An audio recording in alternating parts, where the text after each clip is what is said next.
بسم اللہ الرحمن الرحیم۔ بہترین نکاح مسجد میں ہو، جہیز میں قرآن و جائے نماز ہو، مٹھائی میں کھجور ہو اور فجر کی نماز نصیب ہو۔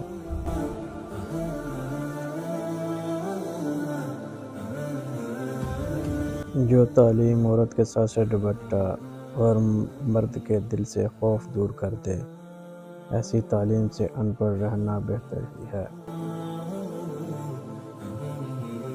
قرآن کی ہر آیت جنت کی طرف ایک سیڑھی ہے اور گھر میں ایک چراغ کی طرح ہے۔ تہجد کا مزہ تنہائی میں آتا ہے۔ ہر اس محفل میں گھسنے کی کوشش نہ کرو جہاں تمہارا کوئی جوڑ نہ ہو۔ عظیم ہیں وہ لوگ جو دوسروں کے آنسوؤں کو مسکراہٹ میں تبدیل کرنے کا فن رکھتے ہیں۔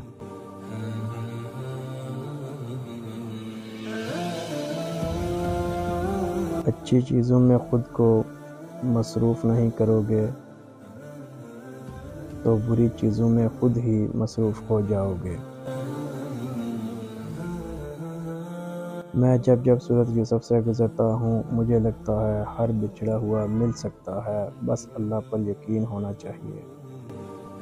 بے حساب حسرتیں نہ پالیے، جو ملا ہے اسے سنبھالیے۔ اس مرد کی محبت سر پر رکھنا جسے محبت سے زیادہ تمہاری چادر عزیز ہو۔ انسان سب سے زیادہ ذلیل اپنی عزت بچانے کے چکر میں ہی ہوتا، کیونکہ وہ بھول جاتا ہے وَتُعِزُّ مَن تَشَاءُ وَتُذِلُّ مَن تَشَاءُ۔ ترجمہ: اور اللہ جسے چاہے عزت دے اور جسے چاہے ذلت دے۔